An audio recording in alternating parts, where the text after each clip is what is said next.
Je m'appelle Nicolas Lezen, je suis musicien et enseignant. À l'époque, je faisais du théâtre, je suivais des cours de théâtre à Woluwe en 2003, je pense.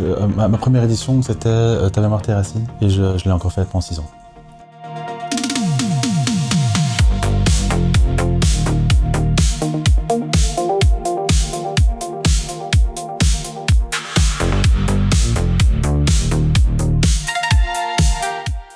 J'avais 11-12 ans, donc c'était très impressionnant pour nous. À l'époque, c'était au Théâtre Marny. C'était très impressionnant d'être entouré de professionnels. Le mot professionnel revenait beaucoup et fonctionnait pour nous impressionner. On avait très peur de ne pas être à la hauteur, de ne pas présenter quelque chose digne du cadre. Du coup, c'est quelque chose qu'on a pris vraiment très très fort au sérieux. C'est la rencontre de plein de jeunes d'autres communes de Bruxelles que j'avais moins l'habitude de fréquenter.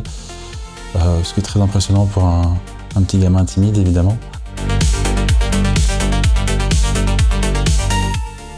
Avoir l'occasion de rencontrer d'autres musiciens et musiciennes, jouer avec ces personnes. C'était mes premières expériences en groupe, mes premières expériences de création, d'improvisation, de présentation vraiment sous forme d'un concert. C'est sur la scène de Babel que j'ai décidé de devenir musicien professionnel aussi. Ça, c'est un souvenir très fort. Ailleurs, c'est via cette expérience que j'ai rencontré Mickey, qui est devenu un ami très proche et par ailleurs est devenu le parrain de mon fils.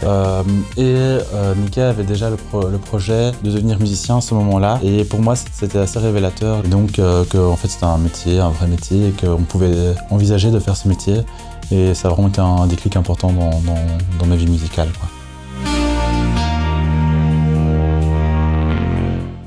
Je crois que c'est important, des projets qui mettent en place une véritable mixité sur le paysage bruxellois. Moi, j'étais un peu une exception parmi mes amis à Woluwe et Saint-Lambert. C'était très riche pour mon groupe de rencontrer les gamins d'Evanescence, de Guns N' Roses et compagnie. À l'inverse, je crois que du coup, notre groupe de théâtre a amené un autre type de récit. Et donc, ce sont des rencontres réciproques qui sont intéressantes, je pense, dans les deux sens.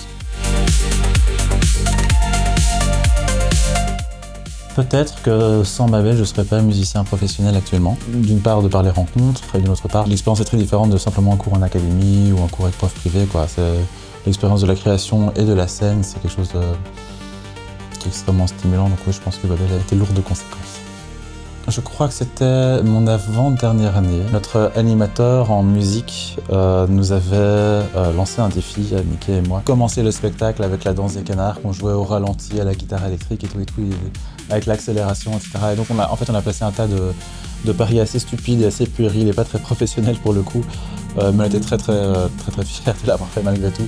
Et dans un contexte professionnel, c'était rigolo d'être aussi peu pro lors de cette édition-là.